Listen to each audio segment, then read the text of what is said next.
ఎలాంటి జబ్బులున్న వాళ్ళు మీ దగ్గరకు వస్తారు మీ healing therapy? Psychological things, thyroidism, okay, మేజర్గా క్యాన్సర్.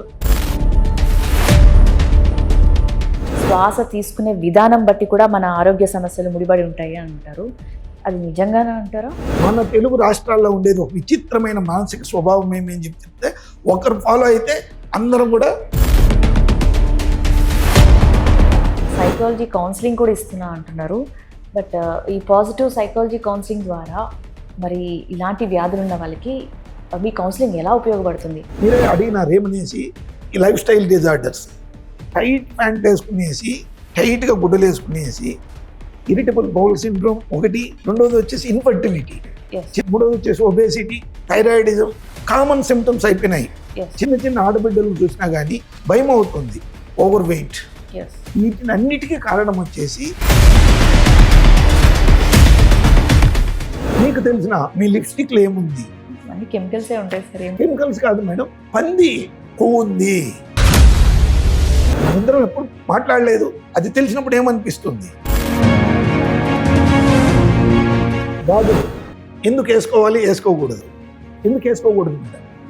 స్టైల్ కాదు, వేసుకోవాలి. ఆడవాళ్లకు గర్భకోశం వ్యాధులు రావు, పీసీఓడి, పీసీఓఎస్. ఇది ఒక మెడిసిన్, ఆయుర్వేదమా, మూలికల? చాలా మంది చూర్ణాలంటూ రసాలంటూ ఇస్తూ ఉంటారు. సో మీ విధానం ఏంటి? ఇది నేను దాదాపు 20-25 పద్ధతులు, మందులు లేకుండా, మందులు అవసరం లేకుండా మన శరీరము కిల్స్ ది ఆర్గాన్స్ అని చెప్తారు. మేమైతే పిల్ కిల్స్ ద ఇల్ అని అనుకుంటాం, బట్ సుబ్బయ్య గారు పిల్ కిల్స్ ద ఆర్గాన్స్ అంటున్నారు. మామూలుగా అందరూ ఏమి ఈ మందులు తీసుకుని దానివల్ల జబ్బులు నయమవుతా ఉండేది, మన అవయవాలను తప్పుతా ఉండేది, అందరికీ తెలుసు. చాలా మంది బీపీ, డయాబెటిక్స్ కి బయట మందులైతే వాడుతున్నారు, బట్ అది కంట్రోల్లో పెట్టగలుగుతున్నారు కానీ పూర్తిగా నయమైతే చేయట్లేదు. మరి మీ దగ్గర మీ వైద్యంలో లైక్ హీలింగ్స్లో వాటిని పూర్తిగా నయం చేసుకునే అవకాశం ఉందంటారు? గత 40 సంవత్సరాలుగా నేను చేసిన ఒక రీసెర్చ్లో నాకు తెలిసినది, ప్రతి వ్యక్తికి కారణం వచ్చేసి అతని పిరమిడ్ కట్టి దాని కింద కూర్చున్నా కూడా సరిపోతుంది అని అవసరం లేదు అని చెప్పి చెప్తాను. పిరమిడ్ని కట్టాల్సిన అవసరం లేదు, పిరమిడ్ మీలోనే ఉంది. ఇడనాడి, పింగళ నాడి, సుషుమ్న నాడి, పింగళ నాడి, 72,000 నాడుల్లో మనకు ముఖ్యమైనవి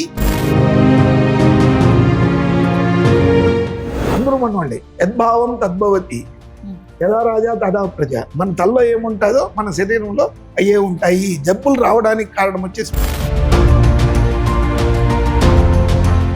మేమైతే జనరల్గా రైస్ని వాష్ చేసి కాసేపు నానబెట్టి వండుకుని గంజి వాచుకుని తింటాం, అంతవరకే తెలుసు మాకు ఆ పద్ధతి. ఆ బియ్యం వచ్చేసి పాలిష్ చేయొద్దు, అన్పాలిష్డ్ రైస్ తినండి.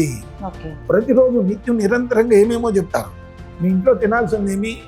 అన్పాలిష్డ్ రైస్ ఒకటి. రెండోది వచ్చేసి రిఫైన్ గురించి అడిగినప్పుడు ఇంకంతగా మనం దాన్ని మాట్లాడవచ్చు. ఎలా అని చెప్పి చెప్తే, రిఫైన్ అంటే పెట్రోలియం ప్రోడక్ట్. పెట్రోల్ మీద తాగుతారా? లేదు. మళ్ళీ తాగుతా ఉంటారు, ప్రతి నిత్యం తాగుతా ఉంటారు. రిఫైన్డ్ ఆయిల్ ద్వారా just because of refined oil. What is alternate? Groundnut oil, ఆవాల నూనె.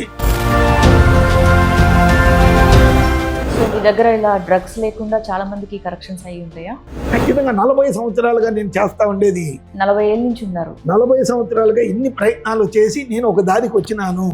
దానివల్లనే నేను ఇప్పుడు కూడా డయాబెటీస్ 30 days ఫ్రీ క్యాంప్ చేస్తా ఉన్నాను. డయాబెటీస్ 30 days క్యాన్సర్ది చేస్తా ఉన్నాను. వాటిల్లో ఏం చేస్తామంటే,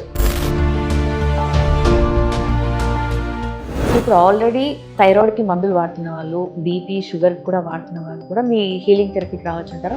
నా దగ్గర ఉండేది అలాంటి వాళ్ళకి తగ్గించినప్పుడే నేను ఒక మనిషిగా గుర్తింపగలను, చేసుకోగలను, ఒక డాక్టర్గా. మరి ఇప్పుడు బయట చాలా చోట్ల యాక్యూపంక్చర్ అని చెప్పేసి సో అండ్ సో డిజీజ్కి యాక్యూపంక్చర్స్ ద్వారా నయం చేస్తున్నారు. మరి మీరేమో ముద్రాస్ ద్వారా అంటున్నారు. ముద్ర, ప్రాణాయామ, మెడిటేషన్ కూడా చేపిస్తాను. మెడిటేషన్ అని చెప్తే